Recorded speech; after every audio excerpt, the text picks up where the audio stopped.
Hello, hello, hello, everyone. Good morning, Canada, to all of you watching us live here on LinkedIn and YouTube. My name is Carlos Ranchetti from FBP, and it is a pleasure to have you guys here today. We have such an amazing panel. We're very excited. Ooh, I'm even without breath. Guys, well, to get started, I know it's quite early there. For those of you in Ontario, Quebec, and the provinces, it's already 9 something a.m., 9:04, so not too bad. But from all of you watching us from BC, Saskatchewan, Alberta, and those provinces far west, I know it's early. So get your coffee, put your phone on speaker, and enjoy this session that we're putting together for you. This is the annual Africa Recruitment Insights 2026. So on this session, there's a lot of intel that we're going to be sharing. We have amazing people here on the panel that I will be introducing in a minute. And for the next 60 to 80 minutes, we're going to be discussing a lot of things that we hope can be used by you to boost your recruitment results for 2026. These people are amazing. They have lots of intel to share and couldn't be more happy to be able to put those teams together. So guys, why are we doing this, right? So yesterday I had a meeting with someone, with a recruiter from a school in Canada, in BC, and from Royal Roads University. And it was so good because we were at some point, we were talking about Africa and recruiting in Africa. And she just received this new market, it's falling under her responsibility. And she was asking me a lot of questions like, I just got this and, we have the targets to meet and everything. And I don't know much, right? I don't know the differences, the nuances between the, East Africa, West Africa, Francophone countries, English-speaking countries. So there's so much that I don't know. And I was just telling her, well, if you wait until tomorrow, we hope to, share a lot of intel that can help you understand Africa as a market. So that's why we're doing this, and that's why I'm so grateful for all of our panelists that are here today, and that are taking the time to share their intel. So, as you know, for those of you who don't know, FBB, for the past 15 years, we've been, strong companions of Canadians all around the world. We've been a strong partner, and we've worked together with Edu Canada for so many years. And, we never left, and we're so proud to be with you guys today. And obviously, if we all know the current scenario with all the new restrictions and limitations that are impacting all of you and your recruitment. And well, we couldn't leave at this point. So we're together with you at this difficult moment as well. And I'm very positive, very confident that, we're going to move on, and this time will pass, and we're going to, get Canada in the top again everywhere in the world. All right, so without further ado, let's jump right in. So let me introduce my lovely panel that is here today. So I'll start with Kathleen Emmy Fu. Oh, by the way, guys, I asked how to correctly pronounce your name. So if I make mispronunciation, please forgive me. And when you introduce yourself, please state your full name so we all know. So we have Kathleen Emmy Fu, who is a trade commissioner in Ghana. We're also joined today by Eunice Dawoe, international recruiter from Carleton University in Lagos, Nigeria. Tavi Pater, associate vice president for Saskatchewan Polytechnic. Luke Tardif, international recruiter for Université Sainte-Anne. Marianne Kilo, international recruitment advisor for Capilano University. And last but not least, Dominic Forson, high school counselor for Al Rayyan International School in Accra. Guys, so good to have you here. Welcome. Well, let's see. To get started, I'll start with you, Kathleen, because this conversation yesterday that I had with the recruiter there from British Columbia. She asked me very basic questions about how do I understand I'm getting this new challenge, which is to boost our numbers from Africa, and where do I start? So how about a quick introduction from your side, and in your opinion, what's the first tip that you can give it to her? Okay. Thank you very much, Carlos, and hello to everyone out there. It's a pleasure to be here. My name is Kathleen Afo. I'm the Trade Commissioner here in Accra, Ghana. And from here in Accra, we cover the whole of Ghana, obviously, but we also cover Togo and Sierra Leone.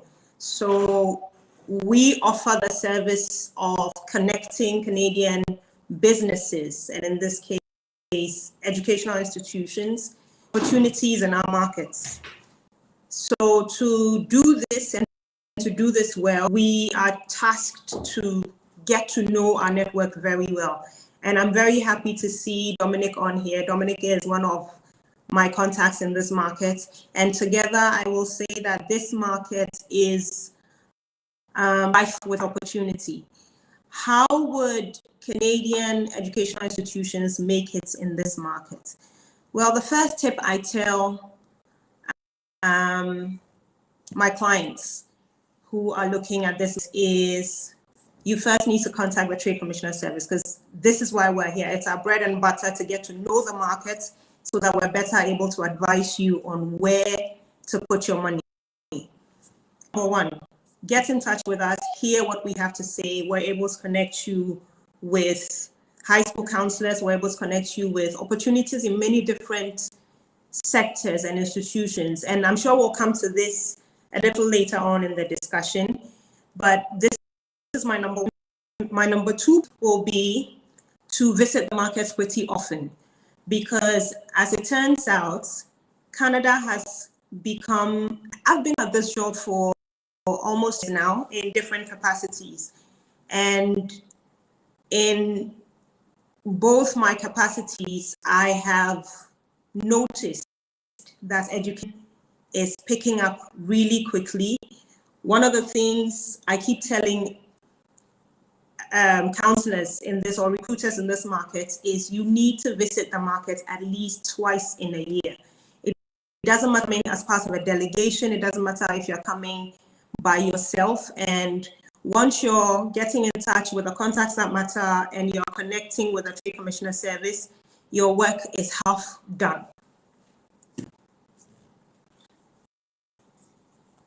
Sorry for that. Thank you, Kathleen. Tevi, I want to bring you in next because you and Luke here are leading the recruitment for this region for quite some time for the schools that you represent, and you're based in Canada, right? So I think you can also put yourself in the shoes of not only this recruiter that I've been speaking about, but many that are looking at Africa, so many markets within Africa, and say, where do I start? So yeah, the floor is yours, Tevi. Thank you, Carlos. So yes, indeed a good question. And for most people on the call, you obviously recognize that Africa is a vast continent. I've been in the sector for close to 30 years now, and I'm originally from South Africa. And people often ask this question. And the reality is Africa is 54 countries, 6 island states, 2,000 languages. So it's so diverse, and you're often overwhelmed with just how big it is and where to start. And Africa as a continent is a growing continent. And I think in terms of population, by the year 2030, we expect about 25% of the world's 15 to 25-year-olds to be from Africa. So certainly it's a region you want to concentrate on, but you have to be very strategic. Yes, we have Nigeria as historically a very strong market. We can see Kenya and the East African region growing, Ghana growing. There's this long tradition of those countries given its colonial ties for students going abroad. But I think we need to really understand what's going on in the various countries that would permit mobility. Mobility occurs in Africa. For the last couple of decades, there was strong mobility within the country, and then to historical ties to the colonial connections to the UK and France. But increasingly, obviously, students are moving abroad. I think in the last 5 years, we saw about 500,000 students, from Africa regularly move abroad. But in terms of identifying where you should be focusing your resources, focusing your efforts, our trade commissioner from Ghana indicated that you should have a presence, and preferably at least twice a year. And my recommendation is for institutions to really align your programs with the demands of the region. For example, there are many countries in Africa that are building infrastructure to support the mining sector. I'm just using that as an example. So what programs do you offer that will help support that? Yes, pathways historically, in terms of pathways to permanent residency, has been an attraction for those wishing to study in Canada. But increasingly, given the current situation we find ourselves in, where pathways to permanent residence is not the primary sort of attractor, we need to focus on what we can do to support students, to support their local economies, and to find work in those regions. Nobody, in the many years I've been in the sector, nobody really talks about Namibia, Botswana as regions to recruit. You might not get the large numbers that you would get from Nigeria and Kenya, but there are numbers there that you can sort of start working with now that can, and work on a plan to grow those numbers. You have to have a presence and reputation to increase those numbers in those small regions.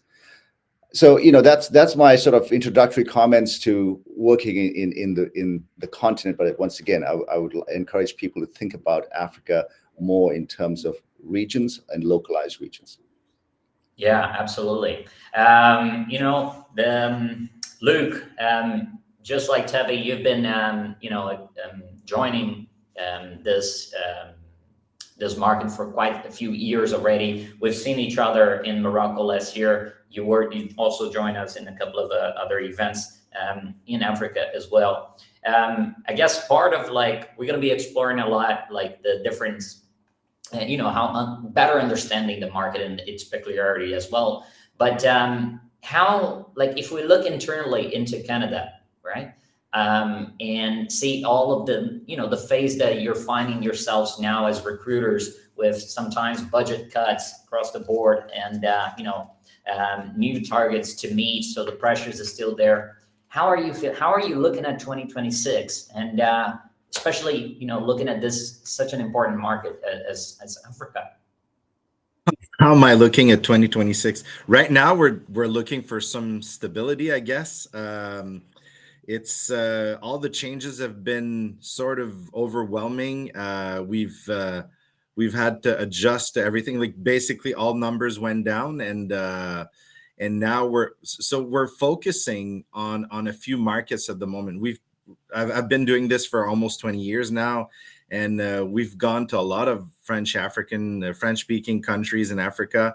It's been very good. People were looking to come and everything, but now with the numbers going down, we decided to focus on a few countries, and then that's what we're going to do for the next year or so before we see some stability from the government. So it's kind of hard to give a very clear answer, because future is not super clear right now, but we're gonna be there in a few countries. The ones that we're focusing on right now, one of them is Congo, because it's the most populated French African countries in the world. That's actually the most populated French speaking country in the world, and we're going to a few markets that that have been good to us, such as Senegal and Cote d'Ivoire,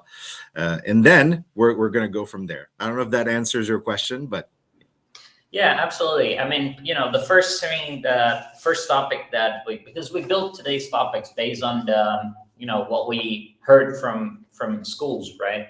And I guess the number one topic was, how do we stay ahead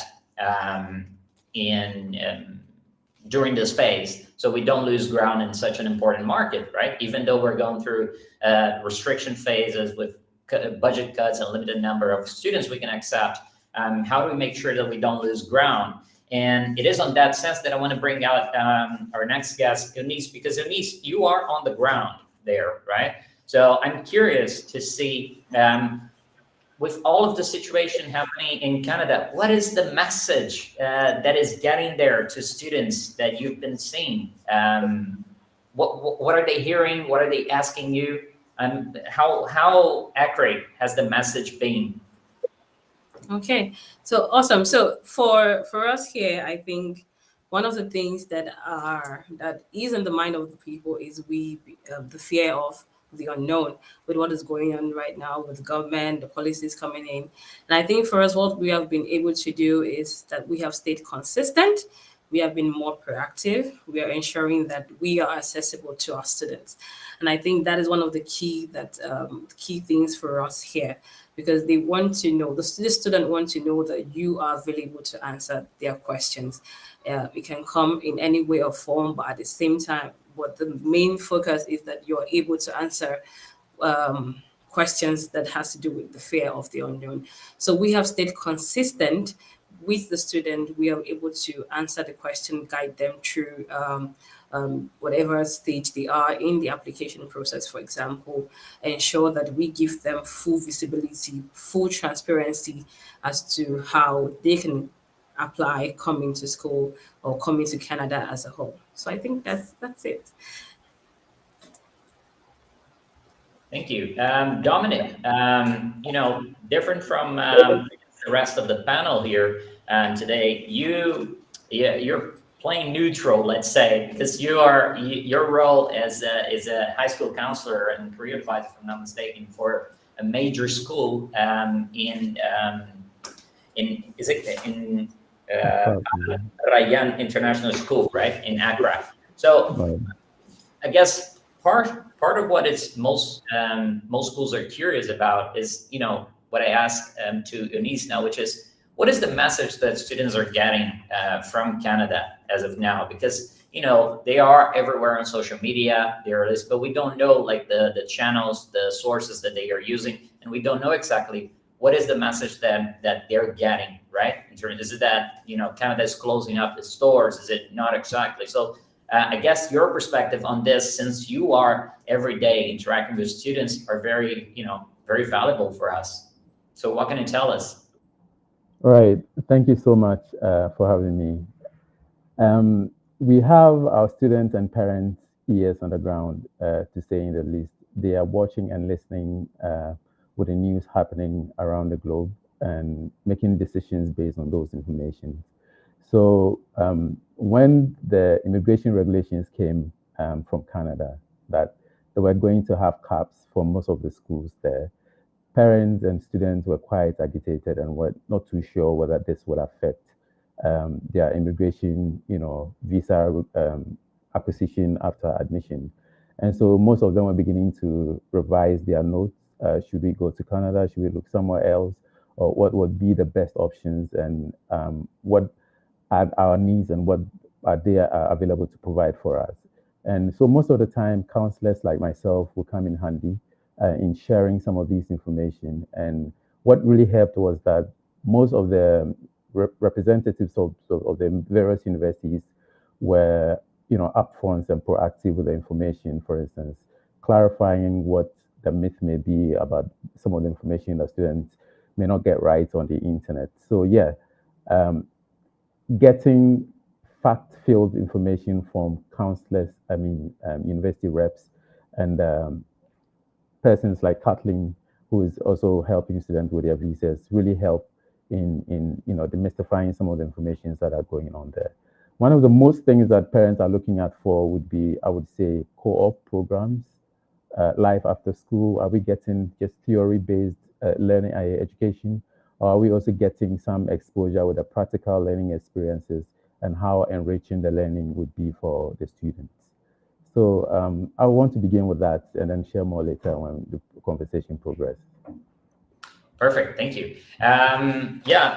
Well, part of, I guess, something related to that topic as well, and I want to bring Marion's opinion on this as an advisor for Kaplan University. You're also on the ground there, right, Marion? And you're interacting with students face to face there throughout the whole year, I would assume. So as of now, like, who is the main competition for Canada at this point? Like, are there other countries trying to, explore this momentum as well there that you're seeing when you're talking to students? What can you tell us from the ground? So good morning, good afternoon, good evening. So what I would say here is certainly, as one of my panelists has alluded, is that Canada has ideally been experiencing quite a bit in terms of the last couple of years. And so the other destination options that students are exploring would be your UKs, would be your US, Europe as well, the rest of Europe, sort of Germany, let's see, Ireland as well. So you find that as students and parents are looking at that option of the, where to study and where to invest in terms of education, we are seeing other destinations also start to come up. And also not to forget to mention the aspects of Malaysia as well, and other options also in Asia.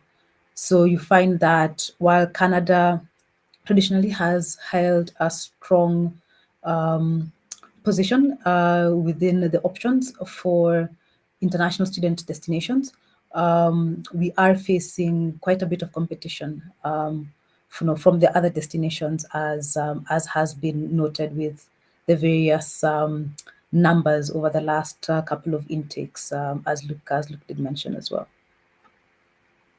Awesome. Well, moving on a little bit, guys. I guess the second topic that was, lots of questions came through from institutions were, understanding, because, wrongly, in the past, some of the people in the industry thought about Africa as one single market, and that couldn't be more, furthest from the truth, right? There are countless markets within that region. So what I would like to explore a bit now from you is on your experience understanding the different regional nuances, right? So I would like to bring you, Tevi, and then Luke, as recruiters that have been coming to that region. What, in your opinion, are some of the main differences that you notice, especially from the markets that you have focused on? So let's say, Francophone part of West Africa to the English, all the way there to Tanzania, Rwanda,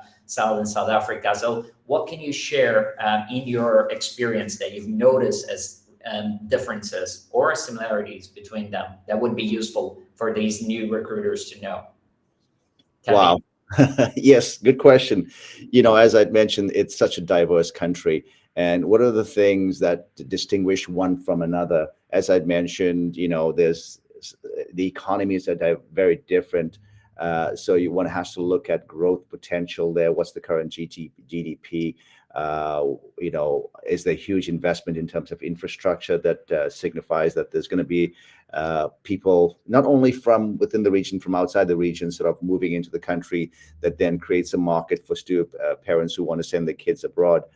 I think it's important to recognize that Africa as a whole was heavily colonized. I think it was just two countries that weren't, Ethiopia and Liberia. And as a result of that, there's a legacy of social class. And you'll see that manifested in terms of the way they send their students to schools, private schools, etc. And for those who have the means, have a preference to send their kids abroad if they can afford to. And finding, really understanding what's going on in a country allows you to determine whether there is a market for you. My colleague just mentioned DRC. Now, DRC is a huge country in terms of population, and by 2030, 2035 is set to sort of accelerate quite rapidly. One thing to recognize there's a huge mining sector there. It attracts foreign nationals and an elite class from within the country. There's a great proliferation of international schools there. And so what it signifies is that people have money to put their kids in private schools now. Can they then afford to send their kids abroad? So looking at it from that way, the other thing to look at is, and this is not the best way, it's a very classist way to look at this, but it does indicate a preference for a certain group of people interested in university studies versus college studies. You've obviously heard of the Gini coefficient index. It's an economic indicator that indicates, the amount of economic disparity from the top to the bottom.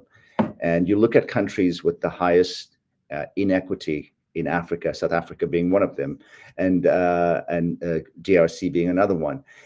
It indicates to you where there's sort of a group of people with a lot of money, and you know that they have the means to send their kids abroad. Now, if you go down the Gini coefficient index, what it means is there's sort of a more equal spreading of wealth around the country. That's just that people are going to be more inclined to consider a college education because of the classism that you would find in some of these countries. They'd be more interested in considering a college education. So it's very important to understand the nuances within the individual countries. And I think that data that would help you make that decision is readily available now, and you can sort of just sift through that and see what makes sense for you. And I come back to that comment I made in terms of aligning your programming with the economic needs of those countries and labor needs of those countries. Yeah, and I love that point, the last point, Tevi, because at the end of the day, it's not only about getting there and being front face to face with those people that have the funds to study in Canada, but it's also to make sure that you present your institutions and you adapt your institution so it becomes the best choice for them as well, and it becomes as you mentioned, part of it is adapting potentially programs and so on. Luke, you represent a French-speaking institutions, right? Université Sainte-Anne. Yep. So you have been more actively in the French-speaking countries, from what I know. But I have a curiosity here that I think maybe is the case for more recruiters, because I guess there is some sort of pre-assumption on French-speaking universities recruit the French-speaking countries, English-speaking universities recruit the English-speaking countries. But I would love if you could share in your experience what changes when you are sitting, when you're visiting Côte d'Ivoire, Senegal, Cameroon, from when you're visiting or joining an event in Nigeria, Ghana, and so on. What changes in the way that you talk? What do you hear? The difference you hear from students and so on. Well, I haven't been to Nigeria and Ghana, so I can't talk about the difference between those two places, but I can tell you between French-speaking countries what their differences are. Some countries, for example, right now Morocco is looking to learn a lot more English, and it used to speak only French, and now when I go to the fairs, when I go to schools, a lot of students will come to me and be like, "Can I speak English to you?" It's like, yeah, you can definitely speak English to me, but we're a fully French university. So for a university like us, that's located in an English-speaking province, it's sort of like an advantage because they know French, but they're looking to speak English. And since we are in a French community, but we're surrounded by English, so it's sort of like an advantage for us. But other countries like Ivory Coast, I'm not saying there's no English at all in Ivory Coast or Senegal, but English is less present. Like, so it's the same in the DRC right now. It's not as they're not looking to speak as much English as they are, for example, in Morocco. So there are a few differences like that. In the past, I mean, when everything was sort of like more open to the arrival of newcomers, we were considering going to English-speaking countries because there are French speakers in those countries, or people looking to learn French as a second language, but more recently I mean, with everything closing down, we're not doing that right now. So yeah, I can't tell you about the difference between Ghana and Nigeria and French-speaking countries, but there are differences within the French-speaking countries of Africa, as I mentioned. Awesome. Yeah, no, I mean, one of the great things about the panel that we put here together today, guys, is that, you know, we've got different people covering, you know, different parts of Africa. So I'd love to go back to you, Eunice, and same question to you, like for you to share. I don't know, like, which are the markets that you have been traveling, joining events at, but in your opinion, what are the differences? You're sitting across the table at events, you know, talking to students and their families. What have you noticed? So I think, so obviously I cover West Africa, but I was opportune to be in Uganda also. And I think there's much difference. And I think for West Africa responds to ROI, core opportunities. But I've noticed that in Francophone Africa, they actually value bilingual support. As Luke would say, you know, they're looking now into, okay, can I speak English, right? But I realized that in my trip to Uganda, for example, they were asking questions like, oh, are there people that speak French in Canada? Or does your school, for example, do they speak French? Do they have classes in French? And I'm like, I have to explain that, okay, we are English speaking or English teaching uni, for example, but we can see that in the community, you can speak French, you have people speaking French. So I think one of the vast difference that I have seen is how each region responds to opportunities in Canada. So in terms of ROI, return on investment, for example, in West Africa is a big deal. They want to know about the career opportunities or outcome after school.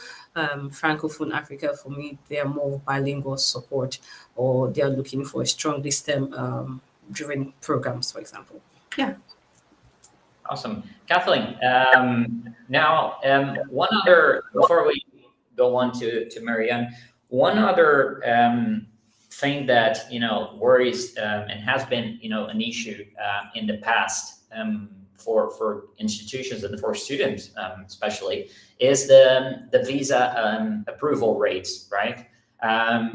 What I would love to open the floor here for you to share a little bit of what have you been seeing in terms of, you know, new trends, or, you know, in regards to these issues. Like, I know you're covering one or three countries that you mentioned, but what can you tell us in looking 2026 and beyond the next cycles? What can institutions expect in terms of that particular issue? Well, Carlos,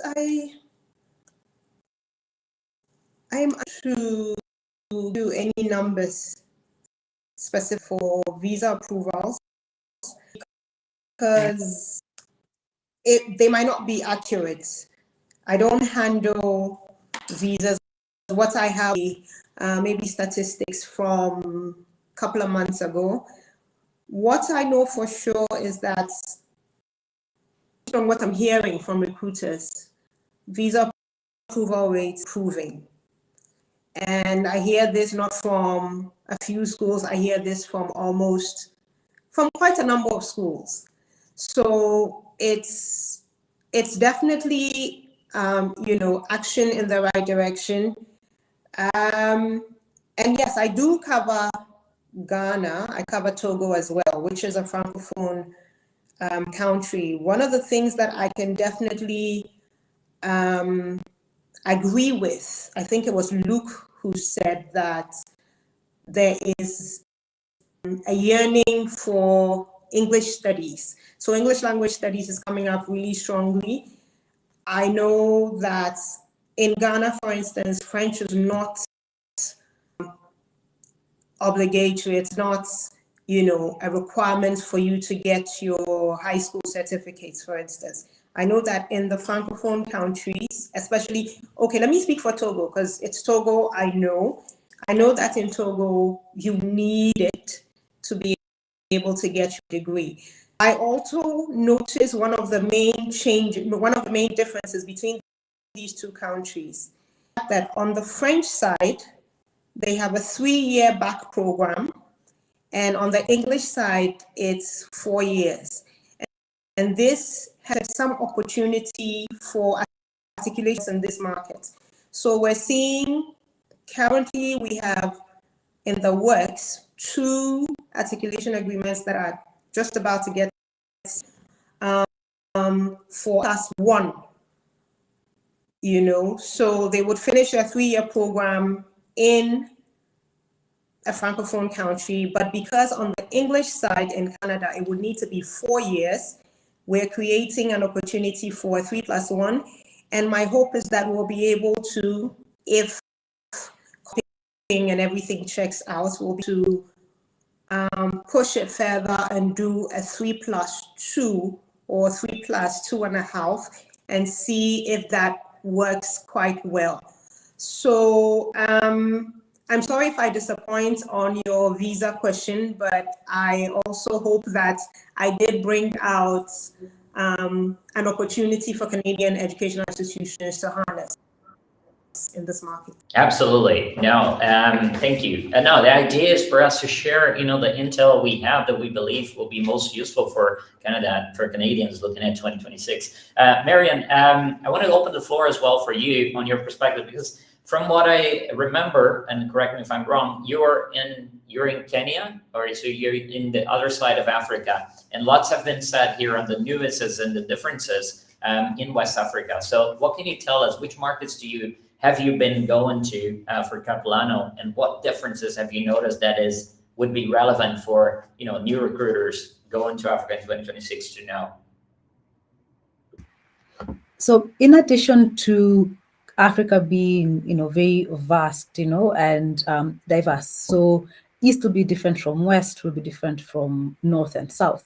That is granted. But what one would also take note of is the fact that each country is also quite unique and quite different in its own respect. So, for example, for East Africa, we'll be talking about Kenya, Uganda, Rwanda, Tanzania, Ethiopia are the countries that you know, I would say that we have been actively recruiting in, and that difference between one country and the next is quite clear. So, for example, that would be everything from perhaps the cultural influences, for example, to how you know, one interacts with parents, with the students, or with, say, the guardians and the university counselors as well. And that ideally plays a difference, and it makes a difference as one is kind of visiting the different countries. So some societies will find are maybe a little more have a higher power distance. Some are a bit of a lower power distance. So one example I learned very practical for Tanzania. So I'm Kenyan in Kenya, and in Kenya, ideally, the senior or elder person will typically greet the younger person. You know, simple thing as, you know, good morning, and then I would respond, you know, good morning, I'm well. But in Tanzania, it is actually the reverse, where the younger person actually is the one to greet the elder or senior person. And so these minor things sometimes help in having a good understanding of these minor cultural differences, for example, or the differences between the countries, certainly helps in, you know, gaining being able to gain trust and move into the market a little bit easier over, you know, over time. So Kenya will be different from Uganda, will be different from Ethiopia, obviously with also the aspect of language being heavily Amharic, and then Rwanda as well, and you know, Uganda. Even within the particular country, you may approach the different cities differently as well. So you might have a slightly different approach for Nairobi being our capital, and that's a little bit different from perhaps how I would approach perhaps the city of Mombasa, for example. I would imagine that it's probably similar in the other parts of Africa, but that is perhaps what I would speak to for Eastern Africa. Okay, very well, thank you. Tavi, going back a little bit on that, you know, on the French African part, how about in your experience, right? Because, you know, you represent an institution in Saskatchewan as well. So what can you share us that could help lead, help prepare English-speaking institutions to recruit in that part of Africa as well? Yeah, thanks. I'd like to sort of quote a well-known African philosopher, Ali Mazrui, I believe from Kenya, Mariam, who once said that colonialism and the unshackling of the colonialism chains is like opening the gates to a cell, but not necessarily opening the gates to the prison gates outside. And in that, he was suggesting that the colonial chain is language and how that traps people in terms of the colonial collection. And I reference that because people on this call, many of them are probably from Anglophone or English-speaking universities and colleges who have historically not ventured into Francophone Africa, presumably on the assumption that those students, would want to go to a Francophone or French-speaking institution. Increasingly, especially among younger people in Francophone Africa, there is a sentiment that they've been trapped by the language and that restricts them to post-secondary study abroad, primarily to France and to Quebec. You would have been following the news of late where Quebec is actually decreasing the pathways to permanent residency in the province, which historically students from Africa have pursued. So don't assume that students from Francophone countries will only want to go to countries that offer programming in French. There's a growing sentiment, and you can see that in Burkina Faso, where the leader there said, like, we want to cut all connections to France and to the Francophonie. You go to North Africa, you hear of young people saying we've been trapped with our colonial link. So there's an openness to studying elsewhere.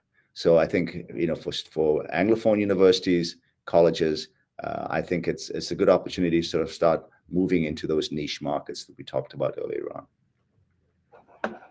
Thank you.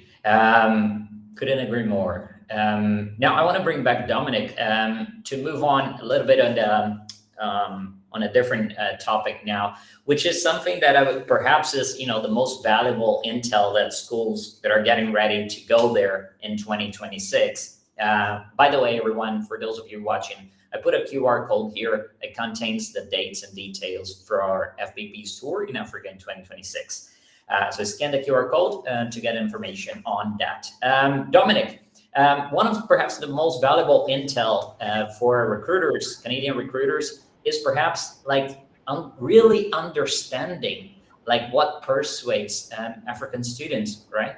And of course, we talk about the different nuances and the regional differences here, but there were some similarities from what we heard, right? So to all of these recruiters that are listening to us now live on LinkedIn, that are getting ready to go there in 2026, what is the best message that they should bring when looking face-to-face to students and their parents as well?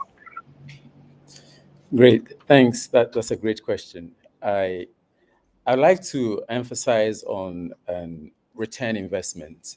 So if a recruiter is getting an opportunity to speak with parents and students, I would really strongly advise that they do emphasize on return investment. What do I mean by that? What is the employability rate for students who typically graduate from your school? And what work options or co-op? In fact, Canada is really heavy on most of the schools on co-op programs. And that's one thing that a lot of the students and parents are looking at. So are students able to get jobs after they complete their studies? What is the graduation rate also? So that they get to know that, hey, your degree that you're about to acquire actually holds value and can get you the kind of jobs you're looking for. If not immediately, at least sooner than later. I would also want to mention, some postgraduate work options or permits that students and parents are eagerly looking forward to at the end of your 4-year or 3-year study in Canada. what are the opportunities, what next. So all the other opportunities that comes with studying in Canada should be strongly emphasized among the students and parents, so they know that they are actually coming in there not just to study, but also apply themselves to gain the needed experiences that would, either help them establish their own businesses or something of a sort in their home country back, or get something substantial to do work back in Canada. I would also want to finally mention, especially for postgraduate students and and applicants who would want to either leave their families behind and go study in Canada and have that, inconveniences of occasionally looking back to their families, and see whether there's also a possibility of migrating with their families to study and get the opportunity to have a family closeness, and all of that should also be strongly emphasized. Um, Last but not the least, I would like to also mention immigration rules, restrictions, and then flexibilities. Oftentimes, especially in the spur of the moments when the minister came to break the news of Canada getting caps for most of the schools, it shook the student populace about, are we really going to get visa issues after getting admissions and studying just to get an admission, and to stay home and take some unplanned gap years or gap semester just to figure out what my visa fate is. And so admissions officers, visa experts kept in touch with most of us to explain what the reality really was. And that was actually in the best interest of the students, that the government is trying to sanitize the system so that schools that are not well accredited would not take advantage of international students and leave them stranded after giving them admission and taking their monies. So when that message was sent strongly to students and parents, I think they had some comfort and resolute that it wasn't as they read online. And so these are some of the information I would entreat admissions officers to emphasize. Thank you. Perfect. Thank you. Can you, Dominic, still on one question on for you. So you act as high school counselor, right? For those, and I assume that you are the go-to person for the high school when students from there, they want to discuss the options they have for abroad, to go on abroad, right? Right. I think one of the main important things is that for recruiters in Canada as well, is to understand the different players that act in that, in this equation. So we've got obviously the recruiters themselves, but we've got agents who, depending on the markets, they play certain role as well. And we've got the trade commissions that play some roles, but the high school counselors, they play an incredible role as well, right? So on the day by day, on a normal week, like, how does it work, right? So do you have sessions specifically for to discuss education abroad, the options, or can you help people understand a little bit how is your job, your work on the daily basis? Fantastic. So what we do, I would want to say, for me, I guess it applies to a lot of the counselors out there, is that we have, I would say, university application curriculum that we follow. So it's a 2-year plan for the year 12, otherwise American system, I would say grade 11. We start intensive career application coaching. I have a platform, I have resources that I constantly meet the students and their parents. For instance, I do have forum for parents, guide them through what kind of plan, what country or countries are you looking at for possible destination for your ward? What program or programs of studies are we looking at? And then what is your budget? So these information will help the counselors also help support students in what I call selecting best fit schools, and also looking at the students' abilities, academic strength, and then the cultural, social needs of the students. We do recommend some schools, not just by face value research works, but we also do have in-person visits for some of the universities that come. We do have university fairs. So these university fairs oftentimes will have a group of, universities coming to visit, either through partnership with Edu Canada or direct university visit from some of the university reps that we are in direct contact with. They do come there, we give them opportunity to interact with our students, tell them about the programs, offer scholarship, admission requirements. So students are positioning themselves right from day one that if this school is asking me to, for instance, get an IB point 34, 35 out of 45, and then get my HLs in a certain grade boundaries, then the student also sits upright from day one. They start learning and preparing themselves strongly for that. Secondly, we also keep them on toes on timelines and additional requirements. Some schools would ask you to take, for instance, an English proficiency test if you're not doing an international curriculum like an IB, so that you don't wait at the deadline day before trying to, juggle a few things around to see and rushing the process and, making avoidable mistakes that could cost you your admissions. So we have a year-long plan that we follow each day and what we do. CV writing, teachers that would also be writing recommendation letters. In support of the applications, we do offer training sessions for them. What should go into the letter. Counselors also make time to read and, vet all these documents. So we have them in the right quality before we submit the applications. So yeah, it's not a one-day job. We are in constant touch with the students, parents, admissions officers, and then parents as well, so that we help the students successfully transition from high school to the universities. Yeah, awesome. Thank you. I wanted to take a moment to share that if you're coming with us on next year on our long tour in Africa, alongside all the premium fairs, we do organize these visits to high schools, such as Dominic is saying, because building a relationship with these counselors are unprecedented if you want to have great numbers and see your number of enrollments going up throughout time. So if you're interested, take a moment to get your phone and scan this QR code. It's also there on the left side of the screen. So moving on now, I think one of the other part of that interests schools as well is to understand a little bit, Kathleen, on the role of parents. Which role they play, because some of the recruiters here, look as an example, they travel everywhere in the world, right? And depending on the region, the role of parents become incredibly important. So what can you tell us to help us understand how big is their role, and what it should be the message that schools should use when talking to parents?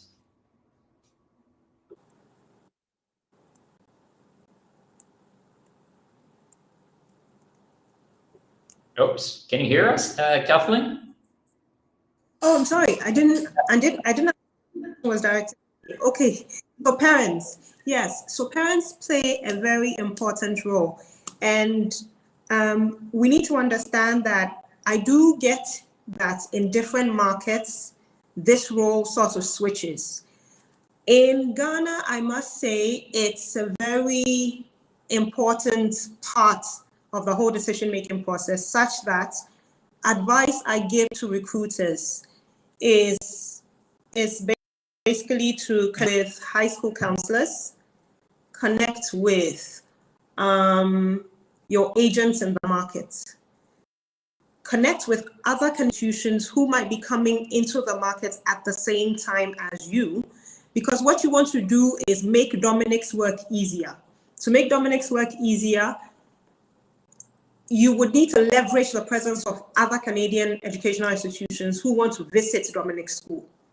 So it makes more sense for him to block, let's say, a 1 hour slot and say we have 6 Canadian schools coming in. We will organize a session for students to meet these schools.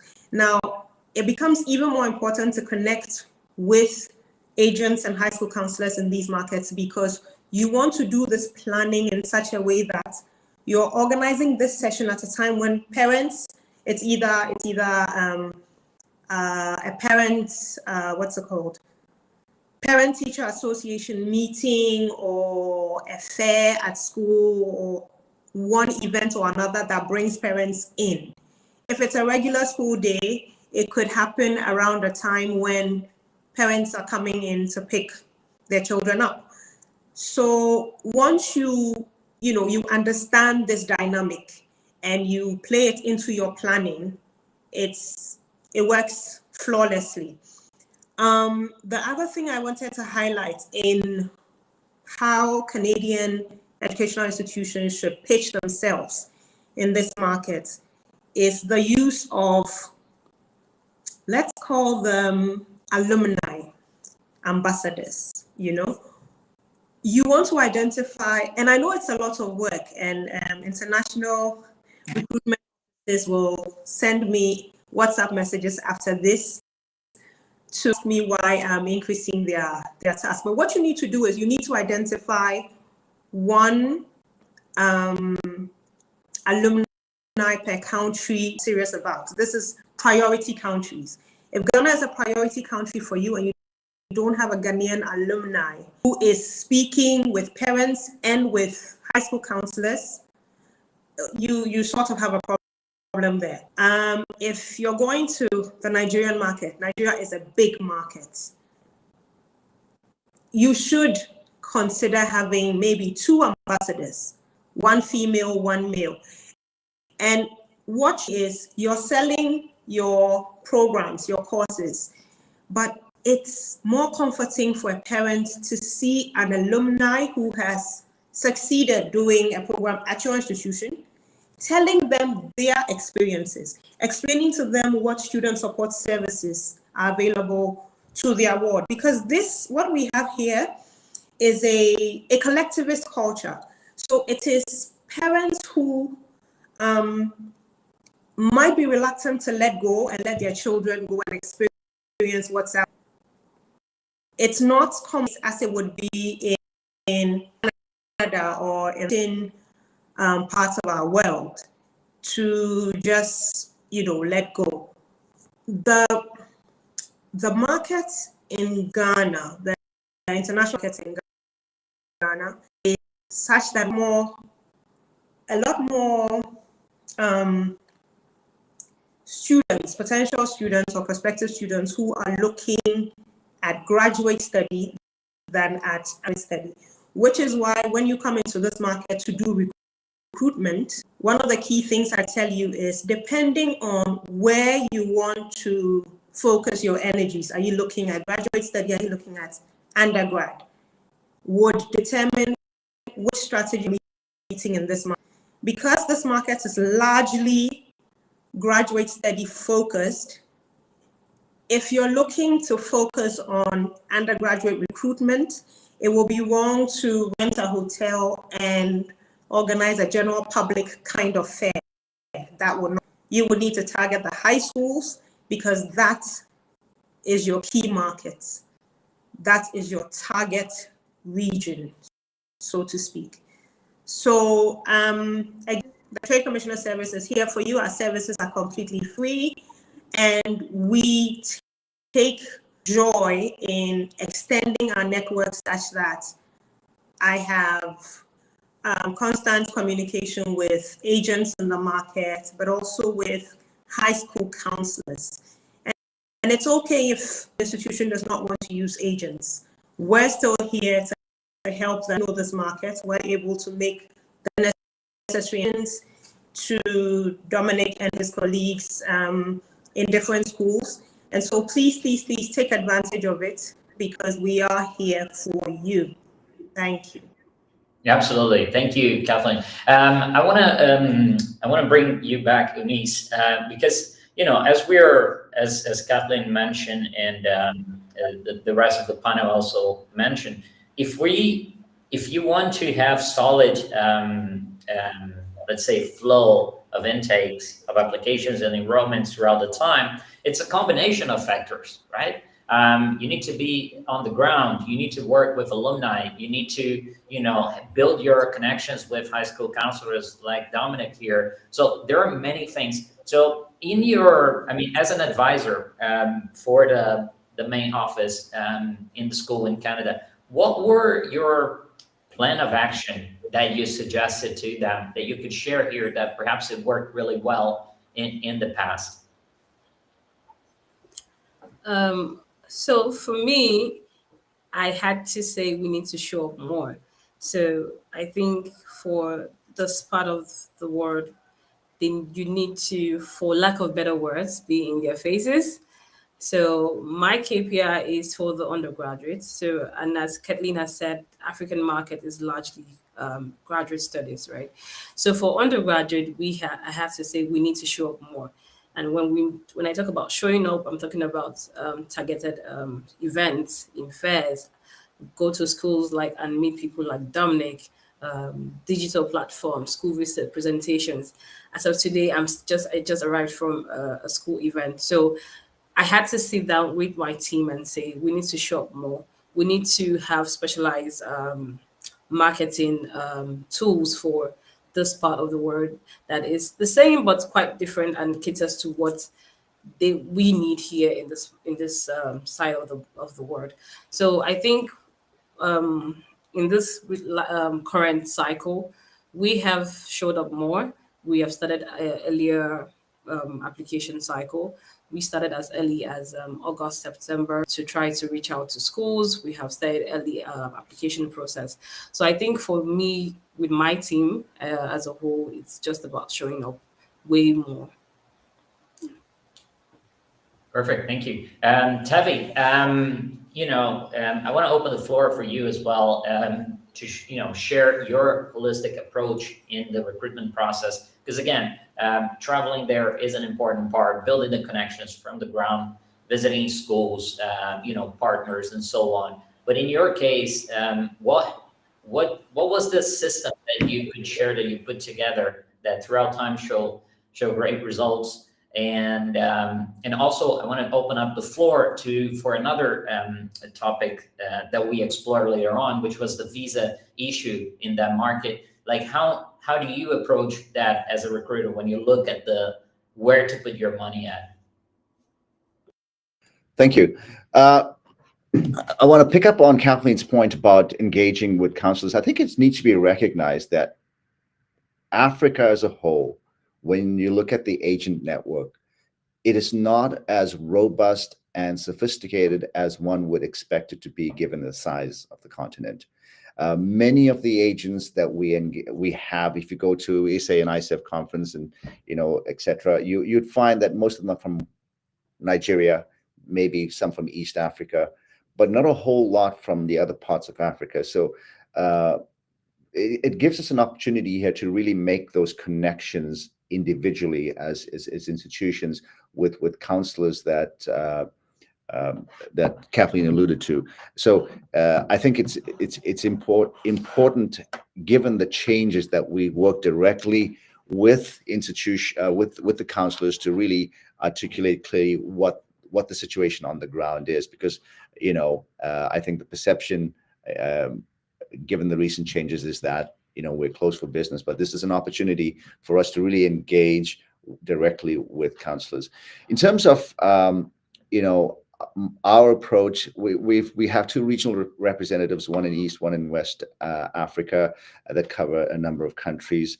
And while we do work with agents, we continue to engage with local school districts, etc. We recognize that the acquisition costs for Africa is perhaps much higher than some of the other regions we work in. But we also recognize this is a growing market, so we need to make the investment now with potential long-term returns once you sort of grow your reputation and brand in the region. Coming back to the question around visa approval rates, we recognize that is a big issue, and hence the high acquisition costs in that region. I think when I last checked, it was closer to 20% in terms of visa study permit approval rates for the region.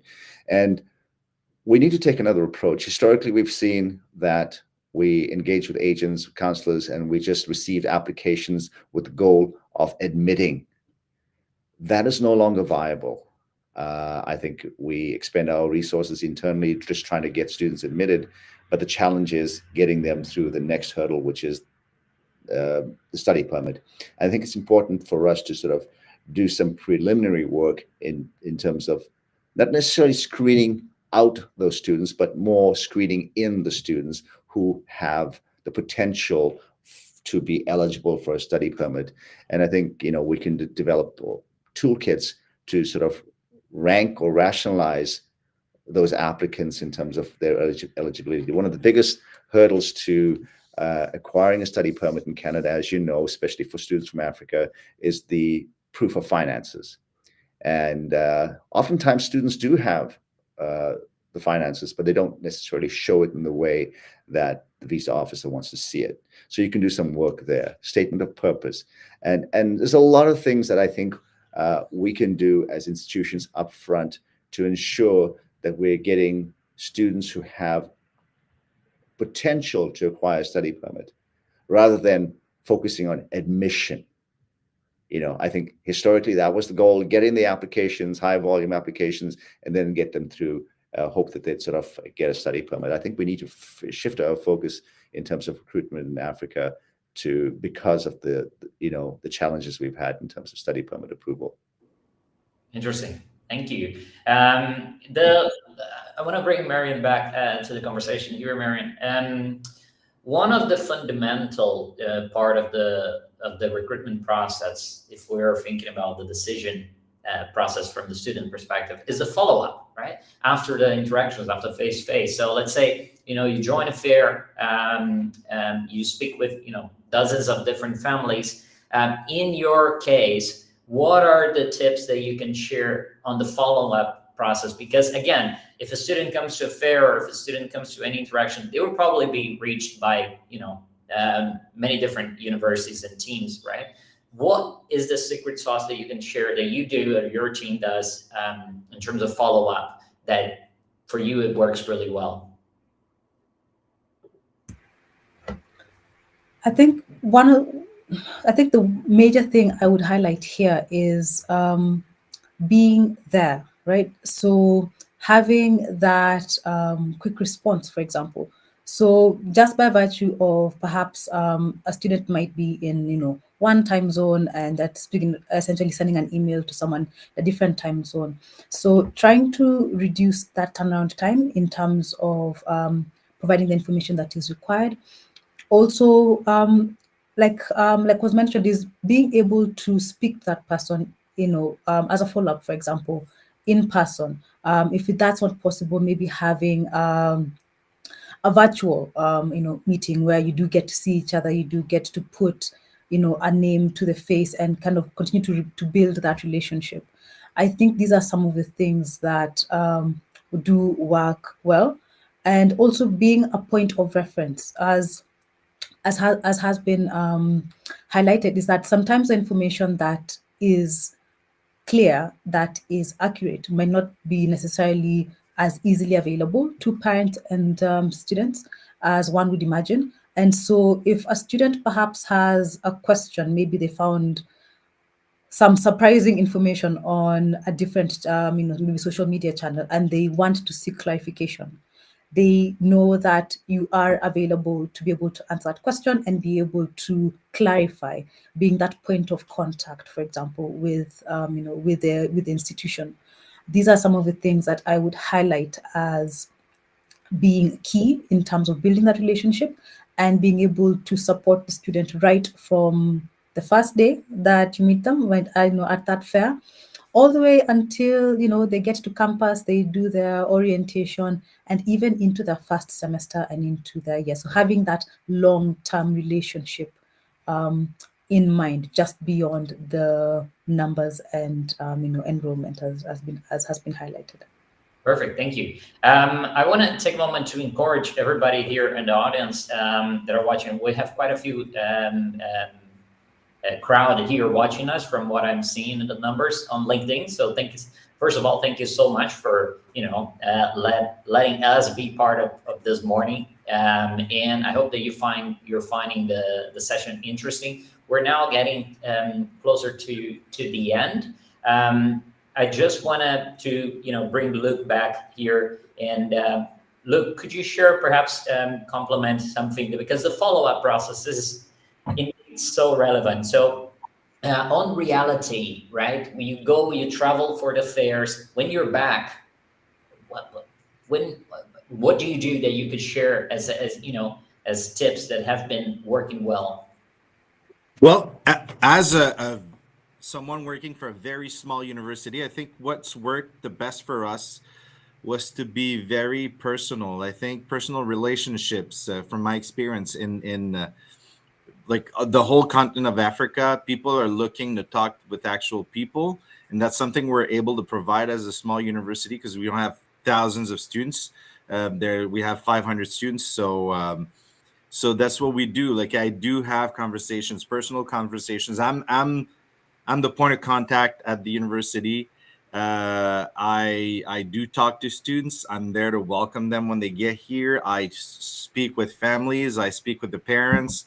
I we have we're actually in contact with WhatsApp. So and they like WhatsApp, so I use that. It's not as useful for me as email, but they love WhatsApp, so we do that. So we're trying to be as personal as possible. I'm not just a number. I'm an actual person they can relate to. So that's been what's been working for us for the past 20 years or so.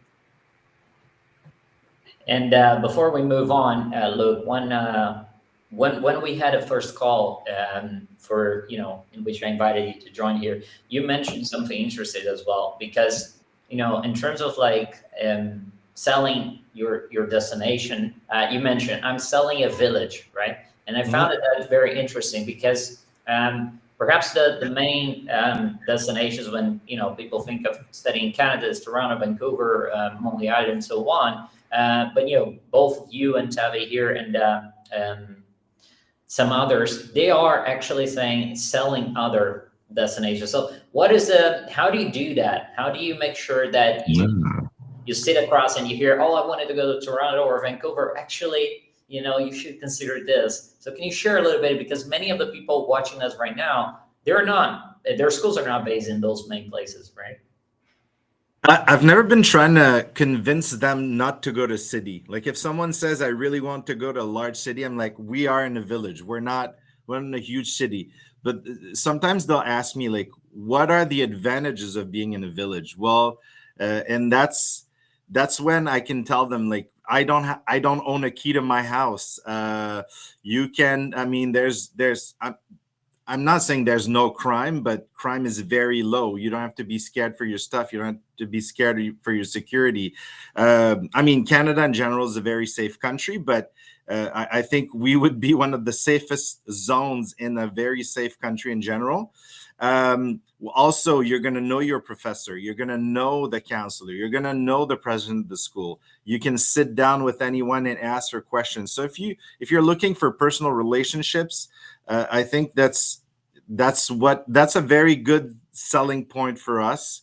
But if you're looking for a very large city with international festivals and stuff like that, we're not it. But if you're looking for a more personal approach, that's what we're selling: security, a personal approach, and a success rate that's higher in general because you have access to your professors. So if you have issues, if you have problems understanding a notion in class, you can actually speak to your professor. You know that person. You can eat at the cafeteria with that person, and they know you. They want you to succeed. So that's what we're selling as a village. Absolutely. Thank you. For everybody watching, please send your final questions now because we're getting very close to the end. And before I open the floor for the final statements on everybody, I just wanted to take a moment to point out this. So we have our upcoming tour coming up, Studying Canada Africa Tour 2026. Many schools already registered to attend. So we're going to be, visiting all of these places that you see there. If you are interested in securing a spot, please scan the QR code or reach out to us immediately as we're running low on availability. Yes, so going back now to to you, Kathleen. You play an important role here as a trade commissioner, sometimes as the first entrance door for Canadian recruiters. So I wanted to open the floor for your final remarks, your final suggestions, final tips for all of those that are listening to us here. And thank you so much for joining and taking the time to share your insights to our audience. Well, my pleasure. So for my closing remarks, I would just like to say simply, because I know I have other colleagues on the line who have to add their words as well. I would just say Africa is open. Africa is open. The opportunities here, and these opportunities present in many different shapes and forms. We're seeing more partnerships, and when I talk partnerships, I'm talking international development partnerships. I'm talking articulation agreements. I am talking about continuing education. We've seen a couple of academia industry partnerships of commercial value. So it's not a business as usual kind of come in, recruit, and then, offer pathways. And for those who want to come back, easy to come back. It's not just that. It's also the many different opportunities, the many different versions of collaborations that we've seen in the couple of years. So once again, I'd like to say thank you to FPP. Thank you to all of you who have joined. And I know that most of you already make use of the services of the Trade Commissioner Service. Continue to do so. We are here for the like to understand the market in a way that we're offering the service to you when you come to us. Thank you very much. Thank you, Kathleen. Thank you. Next, thank you. I want to thank Tavi for taking the time. I know it was early for you in Saskatchewan, so thank you so much. And again, someone with such experience as you have, your final remarks and your final suggestions for those listening. Thank you, and thank you to the panelists for their contributions on this call. I learned a lot from you all. I've been on similar sessions before, and I think the message I always want to give is, look, many of us have grown up knowing about the continent of Africa through the media, and unfortunately, some of the information that we get from our Western media tends not to be accurate. It perpetuates stereotypes, and sort of we carry that with us when we engage in the region. So I think it's important for us to really do our homework to better understand the markets we're engaging in. You will find that the reality on the ground is quite different from what we might have perceived had we not been there, or had we not spent a fair amount of time to understand individual countries, individual cities, etc. So I think it's very important that we stay focused, because long term, I'm confident, given the economic potential in Africa, the demographic potential in Africa, that Africa will indeed be a significant market for global student mobility, moving down, looking 10 years down the road. Thank you, Tavi. Thank you so much. Next, I want to thank Dominic for your time here today. I mean, I'm sure everybody in the audience wants to get in touch and talk to you and meet you. And I'm hoping they will get a chance to do that next January, once we come to Africa with our tour. Your final remarks and your suggestions for all of those recruiters listening to us right now.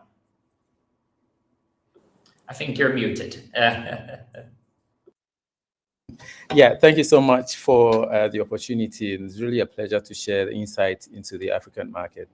Like Tevi rightly said, not much of the information that are available on the internet about Africa and the market is true. So getting on the ground and meeting the student for yourselves, the counselors, and then finding out the reality will also help the university's admissions officers to also tailor their needs, their resources and their provisions according to the needs of the students that are looking to study in Canada.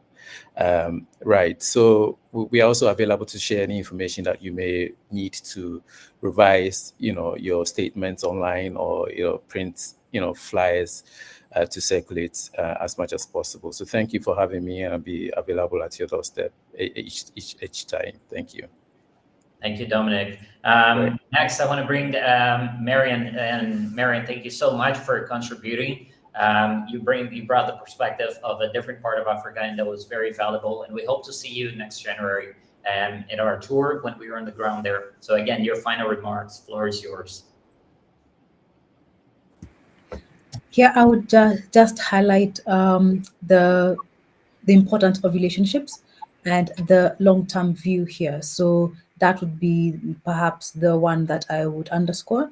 As recruiters essentially consider Africa and the different areas, and also just to thank absolutely everyone for their time and the opportunity to be here. Thank you so much, Marian. Next, Eunice. Again, thank you so much. It was really a pleasure meeting you. Floor is yours.